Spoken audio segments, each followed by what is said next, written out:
내 맘이 낙심되며 근심에 눌릴 때 주께서 내게 오사 위로해 주시네. 가는 길 캄캄하고 괴로움 많으나 주께서 함께하며 내 짐을 지시네. 은혜가 내게 족하네. 그 은혜가 족하네. 이 괴로운 세상 지난데 그 은혜가 족하네. 희망이 사라지고 친구 날 버릴 때 주 내게 속삭이며 새 희망 주시네. 싸움이 맹렬하여 두려워 놀 때에 승리의 왕이 되신 주 음성 들리네. 그 은혜가 내게 족하네. 그 은혜가 족하네. 이 괴로운 세상 지날때 그 은혜가 족하네. 범민이 가득 차고 눈물이 흐를 때 주 나의 곁에 오사 위로해 주시네. 환난이 닥쳐와서 어려움 당할 때 주님의 능력이 입어 원수를 이기네. 그 은혜가 내게 족하네. 그 은혜가 족하네. 이 괴로운 세상 지날때 그 은혜가 족하네. 아멘.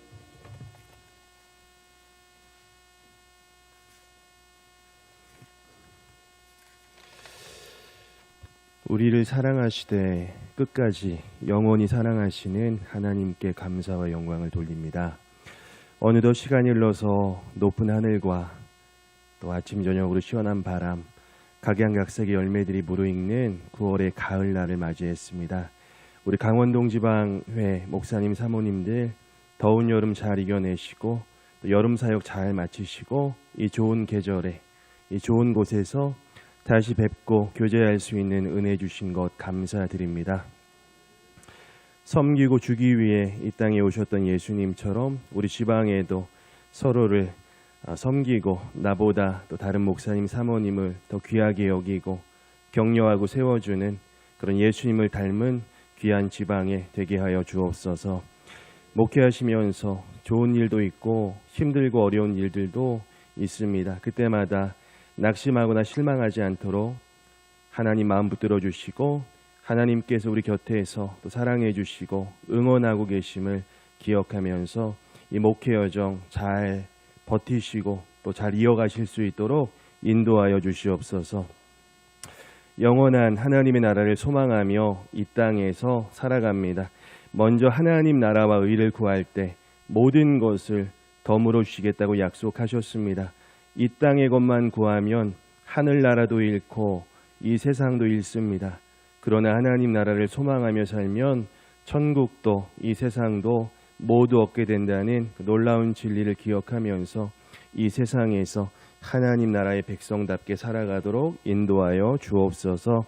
목사님 사모님들 꼭 건강 주시고 또 건강을 위해서 또 운동도 하시고 음식도 조절하게 하시고 또 사랑하는 자녀들 하나님이 키워주셔야 됩니다. 공부할 때 지혜 주시고 또 직장생활 성실하게 감당하는 자녀들 세상에도 귀하게 쓰임받는 자녀들 되게 하여 주옵소서.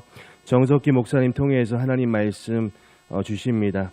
성령께서 붙들어 주시고 또 나에게 주시는 말씀으로 듣게 하시며 우리의 삶으로 아멘하게 하옵소서. 우리를 위해 생명 바치신 예수님의 이름으로 기도했습니다. 아멘.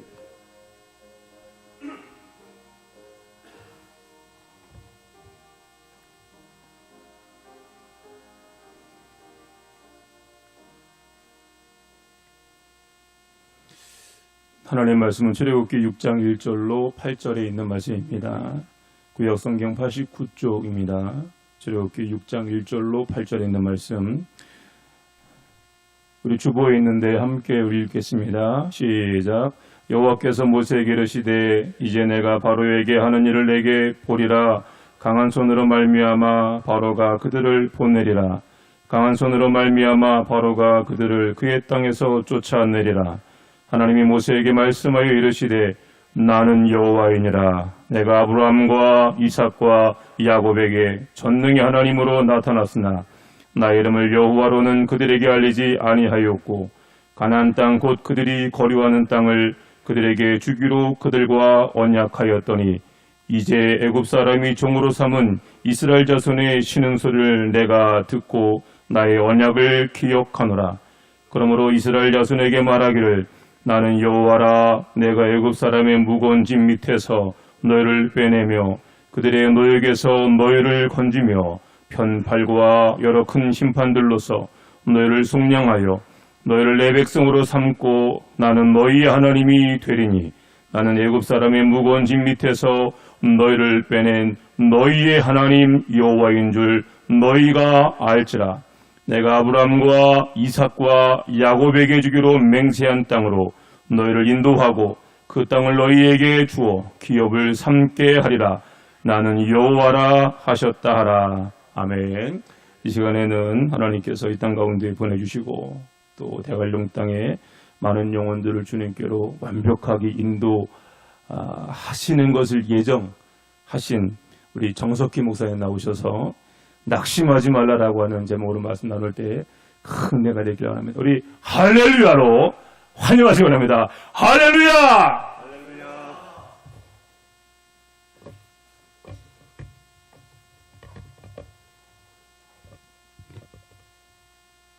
할렐루야. 예. 먼저 오늘 우리 대관령 교회를 방문해 주신 우리 목사님들, 사모님들, 또 우리 전수하님들을 주의 이름으로 환영합니다. 제가 이곳 강원 동지방에 온 지가 벌써 2년이 차가고 있습니다. 엊그제 온 것 같은데 세월이 참 유수처럼 빠름을 느낍니다. 제가 이 강원 동지방에 와서 느끼는 세 가지의 특징이 있습니다. 하나는 목사님들과의 관계에 있어서 팀워크가 너무 좋은 지방이구나. 이거를 2년 내내 느끼면서 사역을 하고 있습니다. 지금까지 여러 지방회를 거쳐왔습니다만은 이렇게 분위기가 좋은 지방에는 솔직히 처음인 것 같습니다. 두 번째 특징은 우리 사모님들이 어쩜 그렇게 하나같이 모두가 다 미인들이라는 것. 두 번째 특징을 느끼고요. 예, 세 번째 특징은 우리 강원동 지방에서 목회하시는 목사님들이 어쩜 그렇게 다들 설교를 잘하시는지 지방회장님을 비롯해서 또 우리 교육자 회장님, 또 우리 방송에서 나오는 우리 목사님들의 설교를 들으면 참 너무 설교를 잘하시는구나, 이런 것들을 느낍니다. 솔직히 저도 아랫역에 있을 때는 그래도 좀 어느 정도 설교를 잘한다 이런 생각을 했었는데 여기 와서는 명함도 못 내미는 그런 상황이 아닐까라는 생각이 듭니다. 그래서 저는 이렇게 설교 잘하는 우리 목사님들 앞에서 어떤 설교를 해야 좀 은혜가 될까 사실 고민을 좀 많이 했습니다. 고민을 하는 가운데 하나님께서 주신 말씀이 오늘 본문의 말씀인데 사실 오늘 본문의 말씀은 제가 아랫역에 있을 때 목회 현장에서 가장 힘들 때 아주 고통스러운 시간들을 보낼 때 하나님께서 격려 차원에서 저에게 주셨던 말씀인데 저는 오늘 이 말씀이 여러분들에게도 우리 목사님들 사모님들에게도 위로가 되고 격려가 되는 그런 말씀이 되기를 간절히 소원합니다. 오늘 말씀의 제목은 낙심하지 말라 제목을 이렇게 잡았습니다마는 조금 더 길게 잡으면 말씀을 쫓아가다가 낙심하지 말아라 이런 제목으로 오늘 말씀을 나누려고 합니다. 옛날에 어떤 대대에서 일주일간에 걸쳐서 대대 훈련을 받는 가운데 그렇게 했다고 합니다. 두 개 중대에게는 작전 계획 및 일정을 전부 알려주어서 훈련을 받게 하고 2개 중대에게는 작전 계획을 알려주지 않은 채 훈련을 받게 하였다고 합니다. 그 결과가 어떻게 나타났을까요? 훈련 일정에 대해서 전부 알고 준비를 하고 대비했던 2개 중대는 한 사람도 낙오하는 사람이 없었습니다마는 나머지 일정을 알지 못한 채 훈련에 들어갔던 2개 중대 가운데서는 중간에 낙오하는 병사들이 아주 많았다는 그런 훈련 보고입니다. 이것은 우리의 사역에도 그대로 적용이 되지 않나 그런 생각이 듭니다. 우리를 향한 하나님의 뜻과 계획을 알고 약속의 말씀을 쫓아서 사역을 하는 것과 하나님의 뜻과 계획을 알지 못한 채 신앙생활을 하고 사역을 하는 것은 완전히 다른 결과를 만드는구나. 이거를 사역의 현장에서 경험합니다. 성경에도 사실 이와 같은 사건이 등장을 하지요. 하나님께서는 남왕국 유다가 바벨론 포로에 끌려가기 직전에 앞으로 되어질 모든 일들 또 하나님의 모든 계획과 뜻을 전부 알려주었거든요.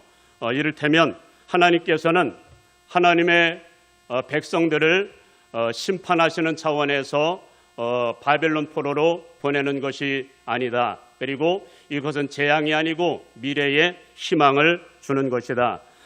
그러면서 하나님은 약속하시기를 내가 평강을 보장하마 그리고 70년이 차면 돌아오게 될 것이다 라고 하는 약속의 말씀까지도 전부 주시면서 느부갓네살 왕이 쳐들어오면은 저항하지 말고 순순히 응하라 이런 말씀을 주셨습니다. 그 결과 어떤 일이 벌어졌을까요? 하나님의 뜻에 순종했던 사람들은 이를테면 그 중에는 하나님의 뜻과 계획하심을 알고 말씀에 입각해서 대비했던 사람들이 있었는가 하면은 그 중에는 하나님의 뜻과 계획을 모르고 마지막까지 막 결사항전하는 사람들도 있었고 그 중에는 이를테면 애굽으로 도피하는 그런 사람들도 있었거든요. 어떤 결과가 벌어졌을까요? 하나님의 뜻에 순종했던 사람들은 여러분들이 잘 아시는 것처럼 바벨론에서 평강도 얻었을 뿐만이 아니라 다니엘과 다니엘의 세 친구들 같은 경우에는 높은 지위에까지 올라가는 특혜를 누리게 되었지만 마지막까지 막 하나님의 뜻을 모르고 저항했던 사람들은 대부분이 멸망을 당했다는 그런 말씀입니다. 오늘 본문의 말씀 속에서도 하나님의 계획과 뜻을 알고 알지 못하여 어려운 상황만 만나면 크게 낙심하고 절망하는 한 사람이 등장을 합니다. 오늘따라 이상하게 목이 마르네요. 우리 목사님들 앞에서 설교하는 게 제일 어려운 것 같아요. 그가 누구일까요? 이 어려운 상황만 만나면 크게 낙심하고 절망하는 사람. 오늘 본문의 주인공으로 등장하는 모세입니다. 그토록 막 성령 충만하고 말씀 충만하고 믿음 충만했던 모세조차도 믿음이 아주 약했던 시절이 있었음을 발견합니다. 그렇다면 당시 모세가 어찌 이렇게 낙심하고 하나님 앞에 올라와서 크게 막 탄식을 하고 있는 것일까요? 사실 당시 하나님께서는 하나님의 모든 구원 계획, 장차되어질 일들, 이 모든 것들에 대해서 모세에게 알려주시지 않은 것이 아니었습니다. 하나님은 전부 알려주셨거든요. 아주 세세하게 구체적으로 알려주셨습니다. 이를테면 하나님은 믿음 없는 모세에게 확신을 주시기 위해서 지금 말씀하시는 분이 여호와 하나님이다. 이거를 호렙산 가시떨기나무 가운데서 막 살아계신 하나님을 보여주시면서 말씀도 하셨고요. 또 저는 말도 못하고 사람들이 내 말을 듣지 않을 겁니다. 이렇게 항변하는 모세를 향해서 확신을 주시기 위해서 영적인 체험도 주시지요. 이를테면 내 손을 한번 품속에 넣었다 빼봐라. 그랬더니 문둥병이 바라고 다시 넣었다 빼봐라. 그랬더니 여상하게 돌아오는 기적도 보여주었고요. 뇌에 있는 지팡이를 한번 던져봐라. 던졌더니 뱀이 되었고 다시 집어봐라. 그랬더니 지팡이가 되는 기적을 보여주시는 이런 기적도 체험하게 하셨고 또 사역의 현장에서는 어떻게 사역해야 될지 알지 못하고 염려하는 모세를 향해서 어떻게 사역해야 될지 구체적인 방법까지도 전부 이렇게 알려주시는 것입니다. 내가 할 일은 애굽으로 가서 장로들을 만나서 하나님을 만난 이야기를 나누고 그들과 함께 애굽 왕 바로를 찾아가서 내 백성을 보내라. 보내지 아니하면 지팡이를 통해서 기적을 행하라. 이거 방법까지도 알려주셨습니다. 그러면서 이런 말씀을 약속의 말씀으로 주시기를 사실 내가 바로의 마음을 아주 강팍하게 만들어서 결코 내 백성들을 보내지 않을 것이다. 이유는 내가 그 땅을 심판하기 위함이고 또 내 백성들에게 영적인 체험을 갖도록 하기 위함이다. 그러니 바로의 마음이 강팍해진다 할지라도 내 백성들을 보내지 않는다 할지라도 절망하지 말고 낙심하지 말고 두려워하지 말아라. 전부 하나님께서 만들어 놓으신 각본이란다. 여기까지 말씀을 해주셨습니다. 그러니 사실 지금 상황이 하나님의 각본대로 진행이 되고 있는 상황입니다. 그러나 그럼에도 불구하고 어려운 상황 앞에 직면하게 되니까 여지없이 무너져 내리는 모세의 이 모습을 발견을 합니다. 그것은 당시 바로가 하나님의 말씀을 전한 이후에 백성들에 대한 고역이 너무 커지다 보니까 사실은 백성들로부터 원망을 듣고 있었기 때문입니다. 그러자 지금 모세는 하나님의 약속의 말씀은 깡그리 전부 잊어버리고 크게 낙심하고 있는 모세의 모습을 발견합니다. 아니 하나님 어째요 나를 보내가지고 이 백성으로 이렇게 학대를 당하게 하시는 겁니까? 내가 주의 말씀을 듣고 백성들에게 전한 이후에 바로의 마음은 더 강팍해져서 내 백성들을 학대하고 있습니다. 여러분 이 모세의 모습이 혹여 오늘 사역하고 있는 저와 여러분들의 모습은 아닌지요? 사실 하나님께서는 모세뿐만이 아니라 오늘을 살고 있는 주의 종들에게 저와 여러분들에게도 엄청난 약속의 말씀을 주셨거든요. 우리가 가진 이 성경 안에는 우리가 구원받는 비밀을 비롯해서 능력 있는 신앙생활을 하는 방법, 또 사역의 현장에서 어떻게 영적 싸움을 싸우고 하나님의 몸된 교회를 세울 수 있는 모든 방법에 대해서도 알려주시지 않은 것이 없을 정도로 전부 알려주셨거든요. 그렇다면 여러분 우리도 약속의 말씀을 붙들고 언약의 말씀을 좀 신뢰를 하면서 이 땅 가운데 능력 있는 삶을 살고 사역의 현장 가운데에서 담대하게 사역할 수 있다면 얼마나 좋을까요? 그러나 안타깝게도 모세의 고통스러니 하소연하는 고통은 어쩌면 우리의 모습이 되고 있지 않나라는 생각이 듭니다.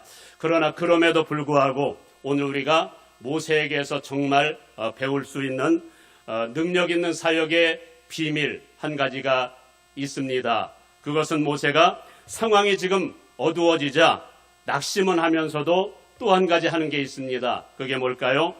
약속의 말씀을 쫓아가다가 중간에 낙심하지 아니하고 끝까지 하나님 앞에 올라와서 막 울부짖어 기도하고 있는 모습을 우리가 발견을 하지요. 사실 하나님께서 오늘 우리에게 정말 요구하는 게 이것이 아닐까 그런 생각이 듭니다. 그것은 말씀을 쫓아가다가 낙심할 수는 있지만 그러나 세상에서 낙심하지 말고 하나님 앞에 올라와서 하나님 앞에 좀 울부짖어 그 마음을 토하길 원하시는 하나님의 마음. 만일 그렇게만 한다면 하나님은 그때마다 격려의 말씀, 확신의 말씀을 주신다는 겁니다. 여러분, 하나님은 위로의 하나님이시거든요. 믿으시나요?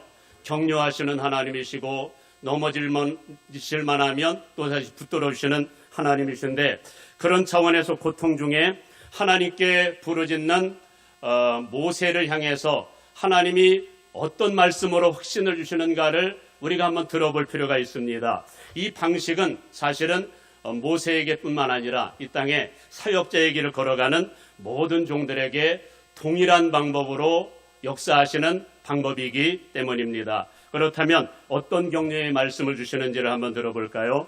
우선 오늘 본문 1절에 의하면 하나님은 부르짖는 모세에게 격려 차원에서 1절 말씀을 이렇게 주십니다. 여호와께서 모세에게 이르시되 이제 내가 바로에게 하는 일을 내가 보리라. 강한 손으로 말미암아 바로가 그들을 보내리라. 강한 손으로 말미암아 바로가 그들을 그의 땅에서 쫓아내리라. 저는 이 말씀을 그런 말씀으로 들었습니다. 모세야, 낙심하지 말아라. 내가 지금은 보지 못하고 알지 못해서 낙심하고 있지만 그러나 내가 낙심하는 그 순간에도 사실은 내가 너와 함께하고 있었다. 나는 일하고 있었단다. 지금 현재 모든 하나님의 일들이 각본대로 잘 진행되고 있단다. 너는 이제 곧 하나님의 강한 손길을 보게 될 거다. 바로가 백기 들고 나오는 것을 내가 보게 될 거다. 그러니 하나님이 주는 말씀은 하나님이 일하고 있다는 것, 그리고 각본대로 일들이 진행되고 있다는 것, 이 말씀을 기억하라는 겁니다. 그러면서 하나님은 모세에게 또 다른 확신을 주시는 말씀이 있었으니 오늘 본문 2절 말씀 가운데서는 이렇게 하나님의 이름을 선포하시면서 격려를 하시는데 이렇게 선포하십니다. 나는 여호와이니라. 이렇게 말씀하시면서 그 하나님이 어떤 분이신가 하면 하나님은 아브라함의 하나님, 이삭의 하나님, 야곱의 하나님이다. 이렇게 선언을 하시는 겁니다. 그렇다면 어찌 하나님께서 하나님의 이런 모습을 지금 모세에게 말씀하고 있을까요? 오늘 본문의 말씀과 동일한 말씀이 기록되고 있는 비슷한 말씀이 기록되고 있는 출애굽기 3장의 말씀에 의하면 거기서도 낙심하던 모세를 향하여 확신 차원에서 주셨던 말씀이 있는데 하나님께서는 그때도 나는 여호와다 이렇게 소개하시면서 여호와라는 이름의 뜻을 그렇게 말씀하시는 겁니다. 나는 아브라함의 하나님, 이삭의 하나님, 야곱의 하나님이라고 말씀하시면서 이는 나의 영원한 이름이요 대대로 기억할 나의 칭언이라까지 말씀해 주셨습니다. 그렇다면 어떤 의미로 말씀하셨는지 이해를 하시지요. 하나님께서는 아브라함과 이삭과 야곱과 언약을 맺으신 것처럼 하나님은 언약의 하나님이심을 알길 원하셨고 언약하신 것은 반드시 이루시는 하나님이다. 이거를 지금 모세에게 선언하고 있는 겁니다. 그런데 우리가 여기서 한 가지 주목해 볼 말씀이 있습니다. 정말 주목해 볼 말씀은 그동안 하나님께서는 이렇게 하나님의 백성들과 언약을 맺고 언약의 하나님으로 인도해 오셨지만 그동안 사실상 이스라엘 백성들에 대해서는 전능의 하나님으로만 나타내었지 언약의 하나님, 약속의 하나님으로는 나타내 보이지 않으셨다. 이런 말씀을 하십니다. 무슨 말씀으로 이 말씀을 하실까를 저를 생각해 보았습니다. 이스라엘 백성들은 모두 아브라함, 이삭, 야곱의 핏줄을 통해서 태어났던 선민이기는 하지만 그들이 사실은 하나님을 찾지 않음으로, 여기가 중요합니다. 하나님을 찾지 않았다는 겁니다. 하나님을 찾지 않음으로 인하여 하나님께서는 그들 가운데 지금까지 전능의 하나님으로는 나타내 보였지만 약속의 하나님으로는 나타내 보이지 않으셨다는 겁니다. 여기서 전능의 하나님으로 나타나셨다는 것은 하나님께서 그들을 하나님의 백성으로 삼아서 통치하시고 이끌어 가시는 하나님이 아니라 일반적인 하나님으로만 나타내 보이셨다는 것이지요. 그러나 이제부터는 내가 너희에게 여호와 하나님이 되어주겠다, 이 말씀을 하시는 겁니다. 무엇을 듣고? 부르짖는 소리를 듣고 약속의 말씀을 기억하시고 언약을 기억하셔서 이제는 내가 통치하시고 이끌어갈 거야, 이 말씀을 지금 모세에게 주시고 계시는 겁니다. 그렇다면 하나님께서 무엇을 보시고 그렇게 결정하셨다고요? 하나님을 찾을 때, 하나님의 백성들이 막 고통 가운데 하나님을 향하여 울부짖을 때 그렇게 하셨다는 것. 그런데 놀라운 사실은 이 말씀을 지금 모세에게도 동일하게 적용을 하고 있는 겁니다. 고통 중에 모세가 하나님을 찾자 하나님께서는 아브람, 이삭, 야곱과 맺은 언약을 지킨다. 이제는 강력한 방법으로 내가 통치할 거다, 이 말씀을 선언하십니다. 여러분, 우리가 섬기는 하나님은 그런 분이십니다. 여러분, 평소에도 물론 함께 하시지만 고통 중에 막 어려운 상황 앞에 맞닥뜨릴 때 하나님을 향하여 막 애통하고 통곡할 때 하나님께서는 절박하게 하나님을 찾는 사람들 가운데 더 큰 확신으로 이전에 주셨던 말씀을 그저 리바이벌하는 차원이 아니고 훨씬 더 이전의 말씀보다도 훨씬 더 강력한 그런 확신의 말씀으로 우리에게 다가오신다는 하나님의 약속의 말씀입니다. 그 결과 여러분, 모세가 낙심하면서도 기도하면서 쫓아가는 모세가 어떻게 변해가는가가 출애굽기에 기록되고 있습니다. 처음에는 정말이지 마지못해 따라가던 그런 모세가 나중에는 적극적으로 약속의 말씀을 쫓아가고 출애굽의 역사를 이루지요.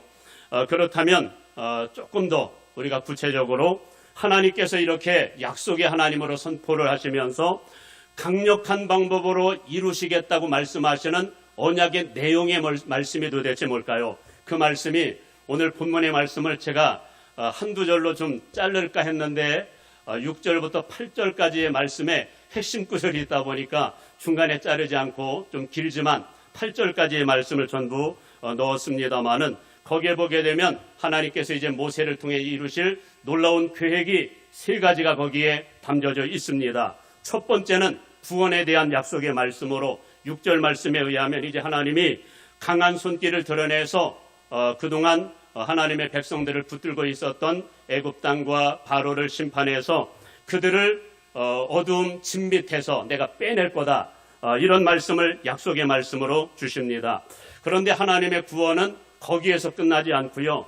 오늘 본문 말씀에 의하면 제가 깨달은 말씀에 의하면 3단계 구원이 오늘 본문의 말씀에 등장하고 있음을 봅니다.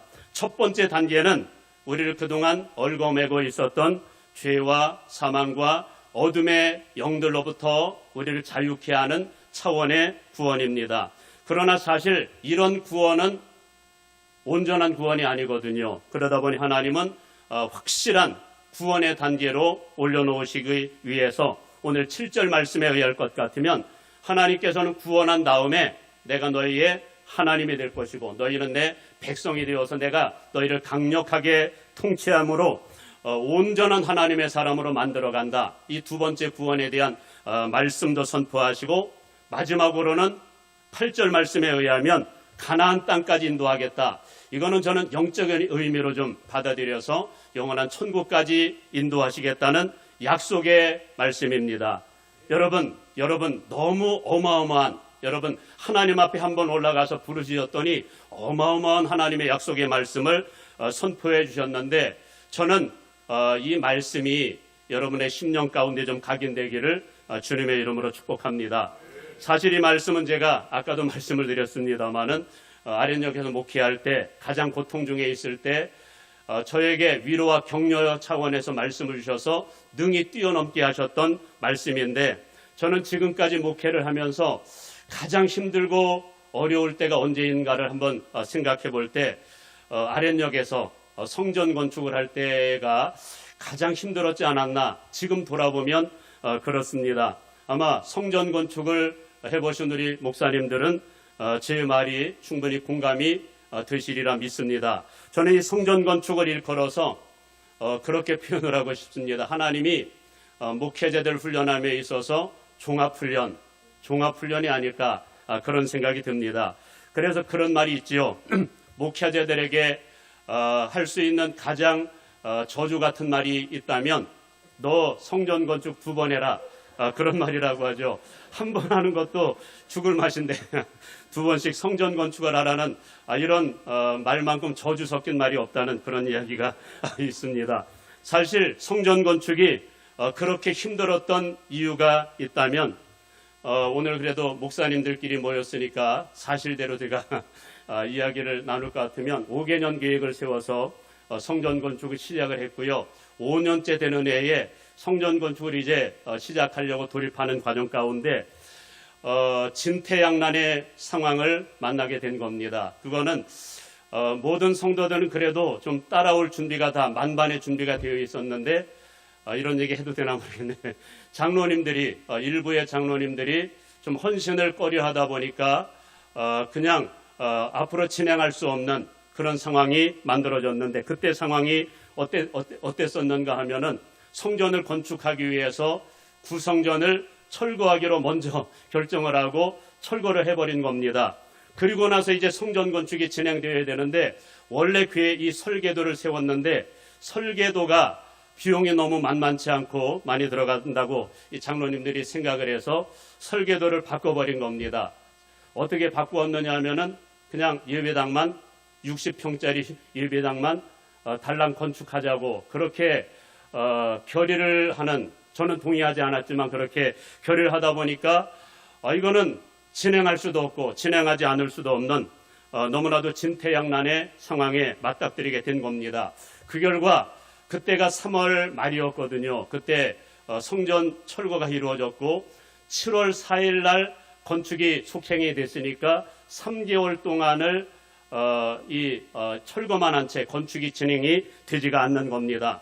바로 그때 제가 그래도 크게 지금도 생각하면 감사한 것은 그때도 교육제회가 있던 날이었습니다. 목사님들이 모여서 교육제회로 예배를 드리고 이웃교회에서 예배를 드리고 나서 우리 교회가 성전 건축을 좀 진행을 해야 되는데 성전은 철거를 해놓고 진행이 안 된다는 이런 이야기를 들으면서 중보기도 하기 위해서 오신 겁니다. 모든 목사님들이. 그리고 그 공터에서 정말 뜨겁게 정말 중보기도를 뜨겁게 기도하는데 느낌이 왔습니다. 저는 기도하면서 느낌이 왔습니다만은 밖에서 또 이렇게 일을 하시는 성도님들이 목사님들의 뜨거운 기도 소리를 들으면서 그런 생각이 들었답니다.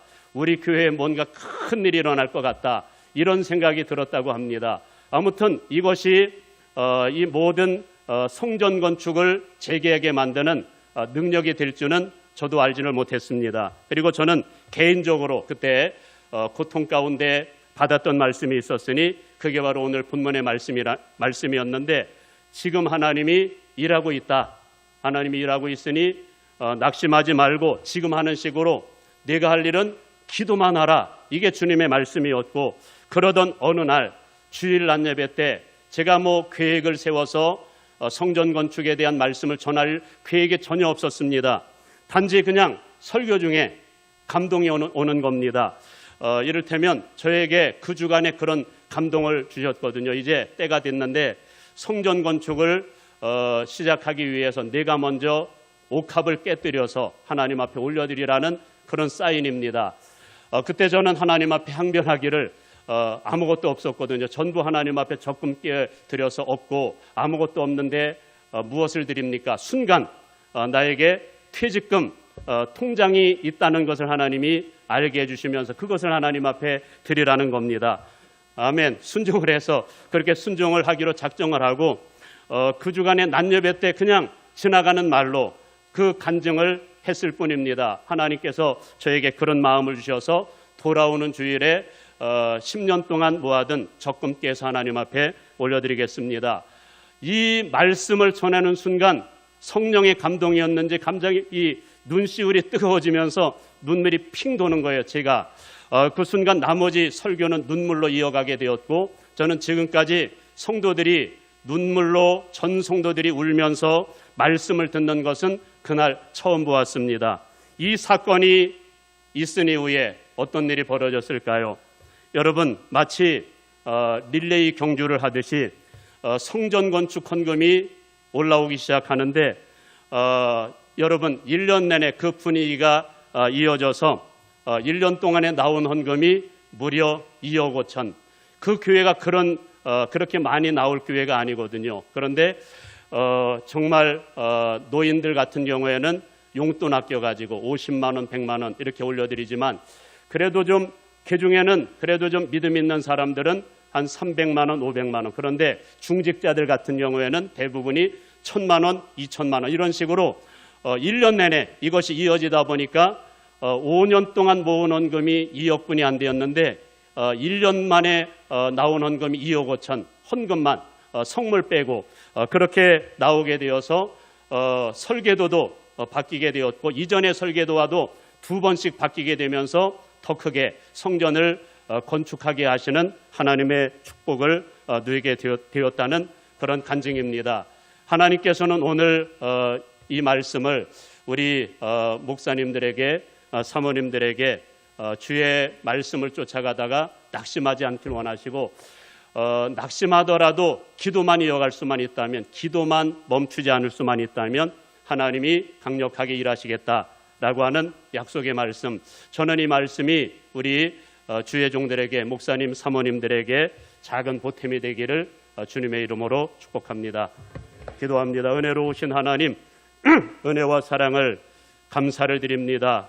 하나님 우리를 목회자로 불러주시고 주의 사역 감당하게 하시니 감사합니다. 목회 현장에는 어둠의 영들의 역사도 있지만 우리가 원하는 대로 또 일들이 진행되지 않을 때도 있으면서 낙심하며 절망할 때도 얼마나 많은지 하나님 앞에 고백합니다. 하나님 그러나 지금도 일하고 계신 하나님을 온몸으로 느끼기를 원합니다. 그래야 늘 기도를 멈추지 말라는 주의 말씀 그리고 늘 그때마다 격려의 말씀을 들으라는 주의 말씀 들으며 앞으로도 믿음으로 따라가게 하시고 영적인 모든 싸움에 승리하게 하시고 우리 목사님들 모든 교회 모든 사역이 전부 하나님의 뜻을 이루는 풍성한 사역이 되게 하옵소서. 예수님의 이름으로 기도합니다. 아멘.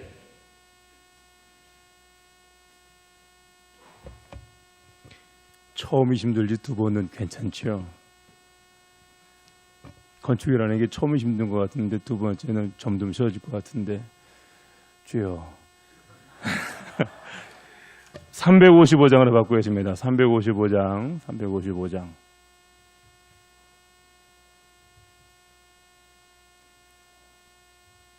다 같이 일어나 용감히 싸워라. 355장입니다.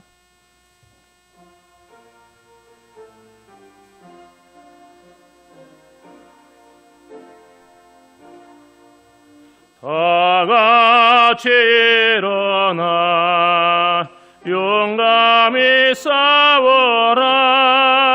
저마귀 물리친 예성너들 같이 그 어떤 고난 당해도 주 영광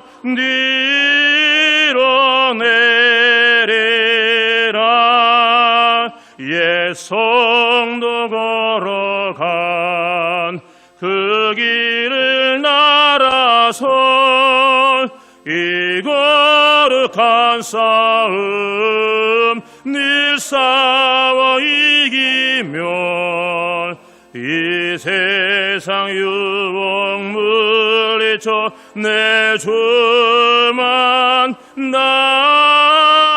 날아가리라. 힘차게 나가자. 긴 삶 안내에 주님의 강한 손 내 능력 되시면 저마귀 능히 물리쳐 늘 승리하게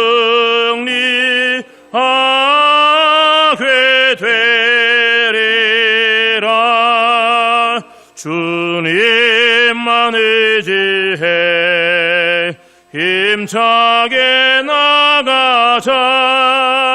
이 거룩한 싸움 먼 길 지나리니 저 승리의 멸류관을 내 주가 주시리로다.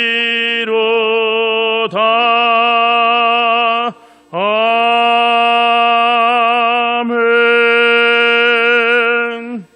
이 시간에 축도 김은재 목사님 축도해 주시겠습니다.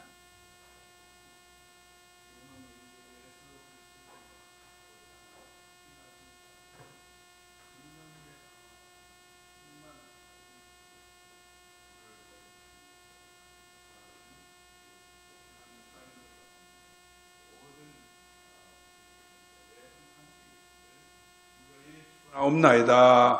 아멘.